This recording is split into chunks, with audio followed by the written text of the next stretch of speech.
उत्तर प्रदेश अवैधानिक एसोसिएशन के अध्यक्ष पर जो प्राणघात हमला हुआ है, उसमें यहाँ के कर्मचारीगण, होमगार्ड अधिकारी के यूनियन के अध्यक्ष के साथ में जो कर्मचारी जुड़े हुए हैं, गार्ड हैं, उनका आज एक ऐसा रोष देखने को मिल रहा है। उनका कहना है क्या हर हमारे जब प्रदेश अध्यक्ष पर आक्रमण हो सकता है, जानलेवा हमला हो सकता है, तो हमारे ऊपर अगर अन्याय हो रहा तो कोई बात नहीं। आज हम जानते हैं यहाँ से होमगार्ड के अधिकारी हैं और उनसे जानना चाहते हैं कि ये जो हत्या का प्रयास प्रदेश अध्यक्ष के ऊपर जो हुआ है, उस पर आप क्या कहना चाहते हैं? अपना परिचय। मैं जिला अध्यक्ष आदित्य स्वरूप अवस्थी जनपद लखनऊ से।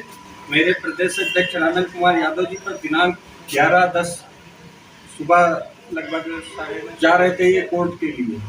तो पहले इनका सदर में किसी गाड़ी वाले के साथ में विवाद हुआ, उसने टक्कर मारने की कोशिश की, तो उससे झड़प हुई इनकी हल्की फुल्की। उसमें इनके कोई चोट नहीं आई थी वहाँ पे।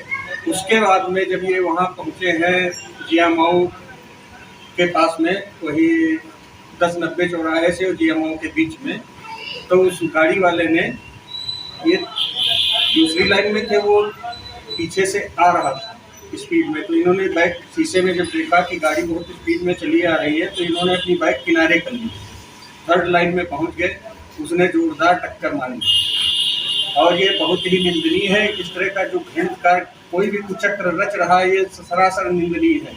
और आज हमारे प्रदेश अध्यक्ष के ऊपर अगर उसने प्रयास किया है कुचक्र का इस तरह से, तो इसका जवाब हम लोग आने वाले समय में इस घटना को पारदर्शिता के साथ रहा है। उसकी खोजबीन जारी। जिस दिन वो पकड़ में आ गया तो वो अंदाजा नहीं लगा सकता है कि उसके साथ क्या किया जाए। नहीं, आप उसके साथ करेंगे या कानूनी कार्रवाई पर आप भरोसा करेंगे? कानूनी कार्रवाई के तहत भी उसके साथ कार्य किया जाएगा, उसको सजा दिलाई जाएगी। ऐसा नहीं है कि प्रदेश अध्यक्ष हमारे अकेले, हमारा संगठन पूरा, हमारे जवान पूरे प्रदेश के सब साथ में। आज उत्तर प्रदेश अवैधानिक एसोसिएशन के जो अध्यक्ष हैं, उनके साथ में 11 तारीख 2 बार हमला हुआ और जान से मारने की पूरी तरह कोशिश की गई। आखिर में पहली बार नाकाम 9 साढ़े 9 बजे हो गए, लेकिन जब वो आ रहे थे 1090 चौराहे के पास, तो उनके ऊपर कार से दोबारा हमला किया गया। एक बार 19 में, सन 19 में भी, 2019 में भी उनके ऊपर हमला किया गया, जान से मारने की कोशिश की, जिसकी सुरक्षा की गुहार मुख्यमंत्री से भी किया गया, लेकिन कोई सुरक्षा नहीं मिली। हर वक्त होमगार्डों के लिए, उनके देखरेख के लिए, उनके वेतन के लिए, उनकी परेशानियों को जूझने वाले एक युवा क्रांतिकारी नेता जिसको कहा जाए, वो कम है। उससे ज्यादा कार्य करने वाले हमारे रामेन यादव जी।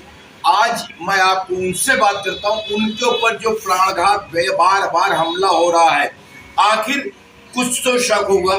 प्रशासन भी नहीं कार्रवाई कर रही है, और उनका क्या शक किस अधिकारी, किस लोगों पे है, आइए जानते हैं रामेन यादव जी से। रामेन यादव जी, आप पर 2 बार, एक बार हमला 19 में हुआ, इस बार आपको 22 में भी हमला हुआ, 11/10 को। आखिर बार बार आप पर हमला क्यों हो रहा है और क्या चाहते हैं? आखिर उनका कहीं नाम या किसी तरह का आप पे शक है? पहले तो मैं मीडिया बंधु, आप और भारत स्वप्न चैनल को संपादक महोदय, आप और आपकी पूरी टीम को, जब जब हमारे होमगार्ड जवानों पर या प्रदेश अध्यक्ष के ऊपर कुछ गलत कार्य किए, तब आपसे बर्दाश्त नहीं हुआ। हमारी मीडिया आपसे नहीं, शुरू से शक से जो है होमगार्डों से जितना बड़ा अन्याय हो रहा, इस अन्याय को आप लोग नहीं बर्दाश्त कर सके हैं, और सरकार और विभाग तक कार्य ये इसको पहुंचाने का बराबर कार्य कर रहे हैं। ये सब देखते हुए प्रदेश अध्यक्ष की तरफ से और प्रदेश की इकाइयों की तरफ से, प्रदेश कार्यकारिणी की तरफ से, 1,18,000 जवानों की तरफ से आपको बहुत बहुत धन्यवाद। मुझे ये 2019 में जब मैंने इस भ्रष्टाचार को खोला और माननीय उत्तर प्रदेश डिबेट के द्वारा जो है भारत आर पे जब मैंने डिबेट किया, जब सरकार की किरकिरी होने उनकी जानकारी में पहुंचा, तो उन्होंने उस पर कड़े कदम उठाए और कितनों को उन्होंने जांच करा के जेल भिजवाया, बर्खास्त किया। वो उस समय मुझे लगातार 2019 में धमकियां जान से मार देने की मिल रही थी। किसके द्वारा आपको बार बार जान से मार देने की धमकी मिल रही थी? ये प्रदेश के कमांडरों की तरफ से, जैसे कृपा शंकर थे, उनको जेल भेजा गया, बीओ भेजे गए, इंस्पेक्टर भेजे गए, इनके द्वारा लगातार हमें ये जबान दबाने के लिए देख के अपनी जबान को दबा करके, वरना आपको इस हमेशा के लिए खामोश कर दिया जाएगा। लेकिन नहीं, हमारे अंदर न डर आया है, क्योंकि सच्चाई पर लड़ने का हमें ईश्वर ने साहस दिया है। सच्चाई से हम हमेशा लड़ेंगे। कल ये आप ही देखिए, मैं सरकार को 2019 में नाम खोल के भेजा है, डीआईजी से लेके कितने कमांडेंटों को, यदि मेरे पर कोई प्राण घातक हमला होता है और मुझे जान के कोई गड़बड़ होता, तो यही लोग, यही अधिकारी दोषी माने जाएं। उसके बाद सरकार संज्ञान नहीं लिया, तो देखिए भाई, ये 11/10/2022 समय करीब 12 और 1 के बीच में मैं हाई कोर्ट जा रहा था, विभागीय केस लगा था, तो एक दिन पहले जाना होता है फोटो खिंचाने हाई कोर्ट, उसको जब लगता है तभी सुनवाई होती है। तो पहले मैं जान नहीं पाया, मिलिट्री कमांड हाथ जा रहा था और वहीं से बाएं रोड गया है, उस पे जस्ट घुमा हूँ, थोड़ी दूर पे एक अज्ञात कार पीछे से लगा करके बिल्कुल मार देनी थी, तो मैंने गाड़ी बगल में खड़ी करके उसको रोका और उसको मैंने कार रुकी है तो रोका नहीं, वो चला गया। मैंने सोचा हटाइए, कोई इसको मैंने अपने पूरे दिमाग पे नहीं लिया। आपने बताया कि हमारे पीछे से एक गाड़ी आई, उसने मार दिया, लेकिन आपने इसकी सूचना किसी थाने में किसी जगह दी? जब ये हादसा हुआ सदर में, इसके बाद मैं बढ़ गया। जस्ट मैं दिया माऊ हाईवे पर पहुंचा और 10-11 चौराहा लंघा रहा था, करीब 200 मीटर पहले मुझे एक कार पीछे आते से टू लाइन पर दिखाई पड़ी। बहुत तेजी के साथ मैं 2 लाइन पर से 3rd लाइन पर पहुंच गया, फिर वो घुमा 3rd पे ले आया और मेरी बाइक के पीछे आया है, वो काट करके सीधी करके और मेरे हैंडल से और लिगार्ड जो लगा है लोहे का, उसने इतनी जोरदार टक्कर मारी है कि मैं किसी तरीके से बच ना सकूं। तो अपना पूरा जानलेवा हमला हमारे पर किया गया, वो विभाग के इशारे पर हुआ। मैं विभाग का कौन अधिकारी के इशारे पर हो रहा, आप पर बार जानलेवा हमला? ये देखिए, ये पूरे प्रदेश के मैं इनके काले कारनामे खोल रहा हूँ।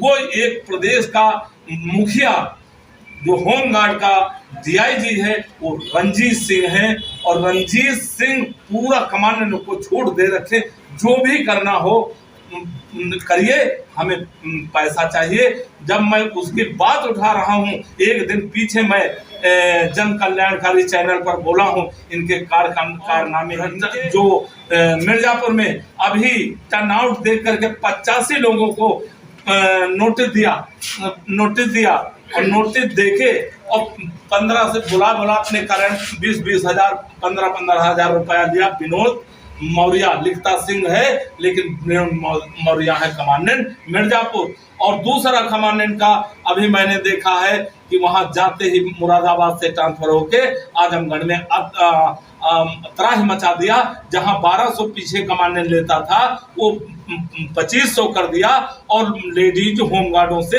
5-5 हजार रुपया ले रहा। तक हिदायत दिया, जबान खोले तो हमेशा दिए तो विभाग से टर्मिनेट कर दिया जाएगा। वो मैंने इनका कारनामे जब खोला है तो इनको बहुत बुरा बर्दाश्त नहीं कर सके, इतनी नीचता पर उतरा है। मुझे इतनी टक्कर जोर मारा कि मेरे पूरे शरीर में बहुत चोट पहुंची है। हेलमेट ना होता तो शायद मेरी मौत हो सकती थी और वो कामयाब हो जाता, लेकिन नहीं।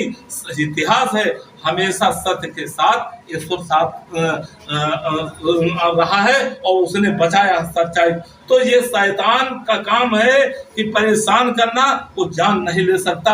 आज ये अगर विजय हुई तो हमारी हुई, सबकी हुई है, और वो नाकाम अपने इरादों में हुआ है। देख पाया गाड़ी नीले कलर आसमानी कलर की थी, मैं इतनी जोरदार टक्कर मारा है कि मैं नंबर नहीं नोट कर सका, क्योंकि इस स्थिति में था। वहां देखने वाले ये लोग कहे कि ये खत्म हो गया, लोगों ने हमको दौड़ के बीच रोड से उस पार से बचाया, गाड़ी रोकी, वो इसलिए चढ़ाया था इससे नहीं बच जाएगा मेरी टक्कर से। तो इतनी गाड़ियां चलती हैं बड़ी जियामऊ रोड पर कि लग्जरी गाड़ी कि उससे राउंड दिया जाएगा, ये आज बचेगा नहीं, लेकिन नहीं, ने बचाया। तो ये जो हमारे साथ आपने इसके लिए किसी मुख्यमंत्री को आपने कुछ ज्ञापन दिया? मैं सीधा वहां से जो है मैं उठ गया हूँ, डिवाइडर पे लेट गया हूँ, 10-11 चौराहे पर बोर्ड लगा छाही में लेट गया हूँ। फिर अपने लोगों को फोन किया, वो हमको उठा के सीधा बलरामपुर ले गए हैं, वहाँ ट्रीटमेंट हुआ, हमारे इंजेक्शन और दवा जो भी हुआ हमको वहाँ रोका गया, डॉक्टर भर्ती कर रहे थे। मैंने उनसे पूरी बात बताई, वो इतने विभाग के हमारे हैं कि मेरा जान लेना चाहते हैं, यहाँ भी आके कुछ करवा सकते हैं, इसलिए मुझे ट्रीटमेंट कर दीजिए। मैं थाने से जाकर अपने घर ट्रीटमेंट कराऊंगा, प्राइवेट इलाज अपना कराऊंगा। और उसके बाद मैं जब थाने हजरतगंज गया तो वहाँ से मुझे मुंशी जी, जो मुंशी लेखक होते हैं, वो चौकी इंचार्ज डालीबाग जो है उनके पास भेजा, भेज दीजिए। जब मैं वहां पहुंचा तो 1 घंटा बाद वो आए, वेट करते चले गए। जब आए हैं तो मैंने कहा मैं बैठा हूँ, इस हालत में देखिए, ब्लेड से रंगा पड़ा है, ये चोटें देख लीजिए। तो मुझको सीधा मौके पर ले गए। पहले तो मेरा मेडिकल होना चाहिए, तब मौके पर ले जाना चाहिए। देखिए टालने का इनका काम चौकी इंचार्ज का। वहां गए तो कहा यहाँ कोई लगी नहीं रहा, तो मैंने कहा कैमरों में देख लीजिए, कैमरा भी नहीं देखे, मेरा ना मेडिकल करवाए और ना FIR ले। तो कहा किस पे शक है? मैंने कहा मेरे विभाग के लोगों ने ये एक सोची समझी रणनीति मेरी हत्या कराना चाहे। अगर कोई चूक गया होता तो सीधा वो क्यों कट के तीसरी पाता और मारता, तो पीछे टक्कर चूक होती तो पीछे टक्कर मार देता गाड़ी के। उसने मेरे बाएं दाहिने लगा के सटा के मुझे मारा है, मार देने की कोशिश किया है। लेकिन कहा जांच होगी तब FIR होगी, तब होगा। मैं सीधा हजरतगंज मीडिया बड़ा साथ दिया, वहां पूरी बताए, वो भी गोल गोल अध्यक्ष घुमा लगे। लेकिन मीडिया के होते हुए वो हमको झुठला नहीं सके। आखिर में वहां हम धरने बैठ गए। मीडिया हमारी जोड़ बड़े काफी ऊंचाइयों पर उठाने का और सब अधिकारियों को पहुंचाने का कार्य जब करने लगे तो इंस्पेक्टर साहब हमको बुलाए, कहा नहीं मैं अभी FIR लिखाते। तब तक हमारे DSP साहब आए, इनको डांट पड़ी है और थाना अध्यक्ष को बुलाया गया, थाना चौकी को, उसको बहुत डांट पड़ी है। तब मेरी खाली ये FIR देखिए दर्ज की गई है अज्ञात में 289, 337, 427 अज्ञात में इन्होंने किया है। आज तक मेरा, कहीं मैं फोन करके बुलाऊंगा, कल हो गई 15, अभी तक चौकी इंचार्ज फोन करके मेरा मेडिकल नहीं करवाया। उन्होंने पूछा किसका इशारा, तो मैंने बताया अधिकारियों, रंजीत से लेके और कमांडेंट मिर्जापुर विनोद सिंह और ये मनोज कुमार बघेल आजमगढ़ और अधिकारी बैतनिक के, ये ही लोगों पर मेरा शक है। इन्होंने ही जानबूझ मेरे पर, क्योंकि कल इनके खिलाफ मैंने बोला था आज एक काम अंजाम दे देंगे, लेकिन उन्होंने नहीं। तो मैं अब ये लगा के और पूर्व में जो 19 में मुझे धमकियां मिली हैं उनको लगा के और मैं माननीय मुख्यमंत्री और बड़े अधिकारियों को सबको भेज रहा हूं। यदि इस पे नहीं कार्रवाई है और जो ये लेट नबे थाना भी हमारे स्टाफ को साथ दे रहे हैं तो मैं इसको बर्दाश्त नहीं। मेरे साथ पूरा प्रदेश है और प्रदेश के 1,18,000 जवानों के परिवारों का मेरे साथ आशीर्वाद है और ऊपर वाला मुझे, इनका आशीर्वाद, ऊपर वाला मुझे बचाया है और मैं इस लड़ाई से घबराया नहीं हूँ। मनोबल मेरा और ऊंचा हुआ है। मैं इनका एक एक गिन के इनके काले कारनामे खोलूंगा और इनको पीछे जैसे माननीय मुख्यमंत्री जी जेल भेजे हैं तो मुझे आशा नहीं पूरा विश्वास है कि इस पे संज्ञान लेंगे और इन अधिकारियों के खिलाफ सख्त कार्रवाई करने का काम करेंगे। सच को छुपाने का काम कर रहा होमगार्ड के company commander, Uttar Pradesh home guard वैतानिक association के प्रदेश अध्यक्ष रामेंद्र यादव को जान से मारने की कोशिश करता नजर आ रहा है। और उसमें इनका कहना है कि मैं जब गंभीर रूप से घायल हो गया तो हजरतगंज थाना पहुंचा, डालीबाग चौकी भी पहुंचा, वहां पे मेरी रिपोर्ट भी नहीं लिखी गई। कुछ मीडिया कर्मचारियों के तहत दखलंदाजी के बाद मेरी रिपोर्ट लिखी गई। आखिर कब तक सच को छुपाया जाएगा? क्या परेशान आदमी, न्याय मांगने वाला ही मौत के मुंह में जाता रहेगा? क्या अधिकारीगण पर कोई कार्रवाई नहीं होगी? इसके सुरक्षा अधिकारी इस खबर को, इस घटना को संज्ञान में नहीं लेंगे। आइए जानते हैं होमगार्ड अवैतनिक एसोसिएशन के अध्यक्ष लोगों से, और लोग जानते हैं कि आखिर उन लोगों को क्या सोच है और वो क्या चाहते हैं। अगर नहीं कोई कार्रवाई हुई, खाली रिपोर्ट ही लिख दी गई, अधिकारी लोग नहीं पकड़े गए, तो आखिर इनका क्या है, ये क्या करना चाहते हैं? अपना परिचय जैसे बताइए कि आप क्या नाम है और ये जो घटना हुई है आपके प्रदेश अध्यक्ष पे, वो क्या है? मैं संजय कुमार दीक्षित, प्रदेश उपाध्यक्ष होमगार्ड एसोसिएशन। जो हमारे प्रदेश अध्यक्ष जी के साथ में जो ये घटना घटित हुई है का प्रयास किया गया है, एक बार में नहीं सफल हुए तो दोबारा फिर प्रयास करके उनको ठोकर मारी गई है, एक घोर निंदा का विषय है। और होमगार्ड विभाग में इतना घोर भ्रष्टाचार प्राप्त है कि जिसको छिपाने के लिए ये अधिकारी तरह तरह के कारनामे किया करते हैं, और जो इनकी शिकायत करता है, जो इनके खिलाफ बोलता है, उसको ये किसी न किसी रूप में बार बार टारगेट किया करते हैं। जैसा कि पूर्व में 19 में भी इन्होंने भ्रष्टाचार बोलने का कार्य किया तो इनको धमकियां मिली और जो है इनको बार बार टारगेट किया गया। इसके बावजूद जो है उन अधिकारियों को जेल भेजा गया और कार्रवाई हुई, जिससे असंतुष्ट अधिकारी आज भी अपने अंदर वो दबाए बैठे हुए हैं और जो है बार बार कार्रवाई नहीं हुई। तो आप लोगों का अगला कदम क्या है? सारा जो हमारा एसोसिएशन और संगठन है, 1,18,000 जवान और उनके परिवार इनके साथ में खड़े हैं, क्योंकि ये सभी जवानों के हितार्थ जो है हमेशा दिन रात मेहनत करते हैं और लगे रहते हैं और तरह तरह के उनको जो न्याय दिलाने का कार्य किया करते हैं। तो समस्त जवान जो है इनके साथ में खड़े हैं। कानूनी कार्रवाई से होगा, जिस प्रकार से होगा, सारे एक आवाज़ में इनके साथ में खड़े हैं, इसमें कोई शक और संदेह कहीं से नहीं है।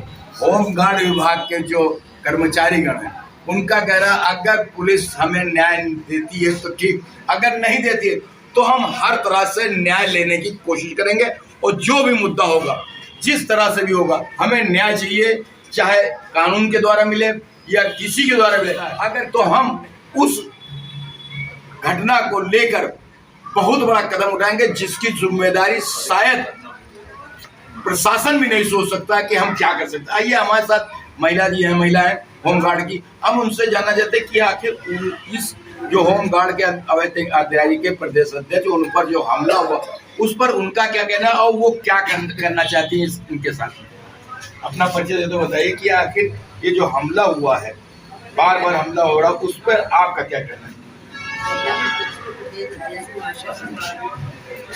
मेरा कहने का मतलब ये है कि अगर अधिकारी को कुछ चाहिए तो वो बताएं कि हाँ हमें आपसे ये दिक्कत है, बल्कि इस तरीके से अगर किसी के जान माल का खतरा होगा तो क्या हम लोग उसके आगे कोई कदम नहीं है? वो ये सोचते हैं कि हम कदम उठाने के लिए बहुत सारे कदम हैं, पर हम हिंसा पे नहीं, अहिंसा के पुजारी हैं। और सबसे बड़ी चीज़ है, हम कभी भी धरना दे सकते हैं और इसके खिलाफ जो है कार्रवाई कर सकते हैं और न्याय की मांग कर सकते हैं।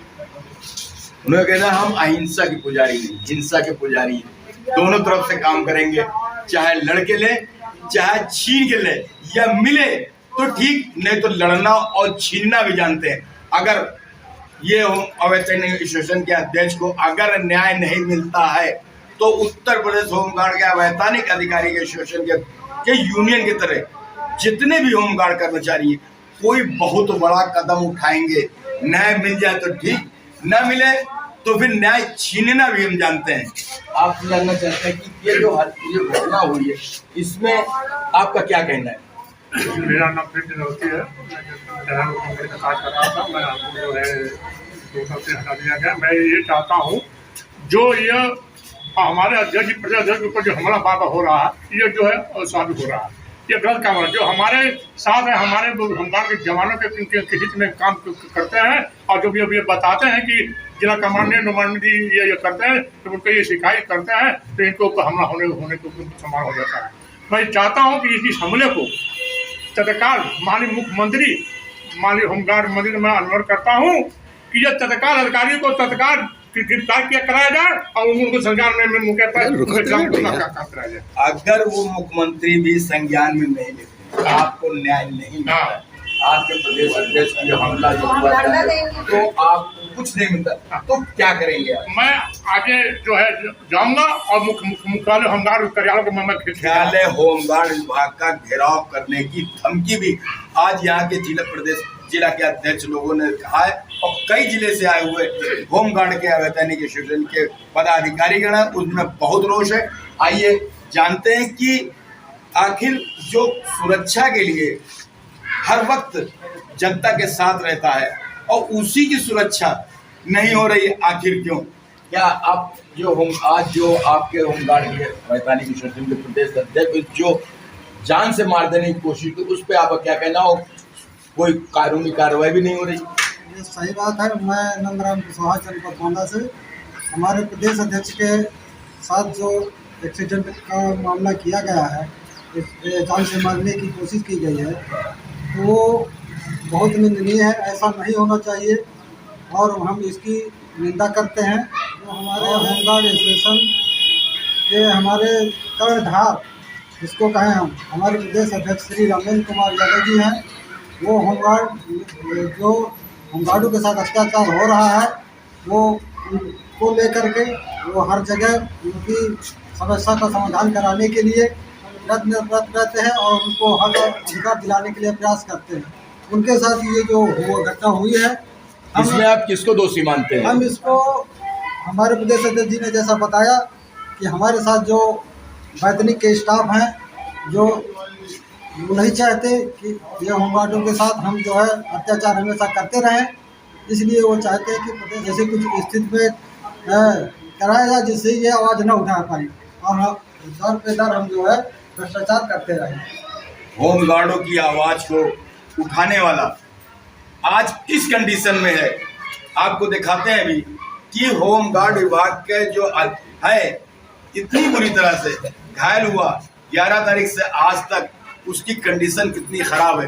अभी आपको थोड़ी देर इससे पहले मैं आपको दिखाना चाहता हूं कि होमगार्ड वैधानिक एसोसिएशन के जो पदाधिकारी और हैं वो कई जिलों से आए हुए हैं, उनके अंदर कितना रोष है और वो क्या चाहते हैं। आप ये बताओ, परिचय देते हो, कहाँ से है, क्या नाम? उत्तर प्रदेश होमगार्ड एसोसिएशन के प्रदेश संगठन मंत्री प्रमोद कुमार, जनपद मिर्जापुर का मैं रहने वाला हूँ। जो प्रदेश अध्यक्ष के साथ में प्राणघातक हमला हुआ है, इसका हम पूरी तरह से विरोध करते हैं। अगर जिसको इस तरह से अगर टक्कर मारना है, लड़ाई देना है, तो ये शास्त्र कहता है हम किसी के निहत्थे के ऊपर हम इस तरह से आक्रमण करते हैं, प्राणघातक हमला, ये निंदनीय कार्य है। जितना भी घृणा किया जाए, जितना भी निंदा किया जाए वो कम है। जय हिंद, जय भारत। निंदनीय से कहने से या आपने कुछ कानूनी कार्रवाई और आप कुछ और करना चाहते हैं इस हत्या के? बिल्कुल, इस प्राणघातक हमला के तहत आज हम लोग तन मन धन से प्रदेश अध्यक्ष के साथ में लगे हैं और लगे रहेंगे। किसी भी सूरत पर कहीं से भी कहीं तक जाना पड़े, हम हर तरह से हर संभव प्रयास करते हैं। कई जिले से आए हुए होमगार्ड यूनियन के अध्यक्ष लोग, महामंत्री लोग आए हुए हैं और उनके अंदर एक रोष है कि हमारे प्रदेश अध्यक्ष के ऊपर जो हमला हुआ उसको लेकर हम कुछ भी करने को तैयार है। आइए हमारे साथ एक और साथी मौजूद है, जुड़ रहे हैं, आइए उनसे जानना चाहते हैं कि आप बच्चे से बताइए कि आप क्या चाहते हैं कि आपके प्रदेश अध्यक्ष पर जो हमला हुआ उस पर क्या करेंगे? मैं जनपद जालौन से जिलाध्यक्ष बंशीधर, पहले तो हम अपने मीडिया बंधुओं को हार्दिक स्वागत अभिनंदन करता हूँ। इसके साथ जो हमारे माननीय प्रदेश अध्यक्ष महोदय को जो 11 तारीख को घटना हुई है, इसके मामले में जो कहना चाहता हूं कि मैं प्रदेश अध्यक्ष के साथ हूं और हमेशा रहा हूं, तन मन धन से मैं उनका साथ देता हूं। जो अगली रणनीति होगी, जो मेरे प्रदेश अध्यक्ष जो आदेश करेंगे, हम 1,18,000 होमगार्ड दिला सकते हैं, तो अपने लिए भी न्याय अच्छे से मांग सकते हैं। अगर आजकल कहते हैं हाथ जोड़ के न्याय नहीं मिलता है, कभी भी कहीं भी देखिए, हाथ जोड़ के आदमी आपको बेवकूफ समझता है, न्याय नहीं देता है। तो आप हाथ जोड़ के अगर न्याय नहीं मिलता, गांधी वाली तरह से न्याय नहीं मिलता, तो क्या आप सुभाष चंद्र बोस जी का तुम अपनाएंगी? क्योंकि हम भी जो है वर्दीधारी हैं, हम भी सुभाष चंद्र बोस हैं। हमारा हर हम अपने लिए न्याय भी ले सकते हैं, दूसरों को न्याय दे भी सकते हैं। का कहना है कि हम जब आम जनता को न्याय दे सकते हैं तो अपने लिए भी न्याय दे सकते हैं। कि होमगार्ड अवैधानिक शोषण अधिकारी के शोषण के प्रदेश अध्यक्ष के ऊपर कितनी बुरी तरह से हमला हुआ है और कितने बड़े बड़े स्पॉट पड़े हुए हैं और आज तक पुलिस ने उनकी डॉक्टरी भी सही उपचार भी नहीं किया। और क्या उत्तर प्रदेश अध्यक्ष व्यवस्था मिलेगी या नहीं? अगर सुरक्षा व्यवस्था नहीं मिलती है एक न्याय होमगार्ड की न्याय को न्याय दिलाने में, क्या एक ये भी जो है अध्यक्ष मौत की नींद सो जाएगा? क्या प्रशासन इस ओर नहीं ध्यान देगी? ये प्रदेश अध्यक्ष की किस तरह से हत्या करने की कोशिश की, आइए आपको दिखा रहे। ये देखिए, ये 11 तारीख की चोटें हैं और पूरी तरह से चोट खाए हुए हैं और रगड़ के पूरी तरह से ये समझ लीजिए कि पूरा जिस्म टूटा हुआ है। और आपको एक दिखाते हैं, ये देखिए किस तरह से घृणित कार्य किया गया है, जान से मार देने की कोशिश की गई है। और आपको सामने इस वक्त स्क्रीन दिखा रहे हैं कि किस तरह से होमगार्ड वैधानिक अधिकारी एसोसिएशन के प्रदेश अध्यक्ष जो होमगार्डों के लिए न्याय के लिए लड़ रहे हैं, क्या उनको न्याय मिलेगा या मिलेगी मौत? और अगर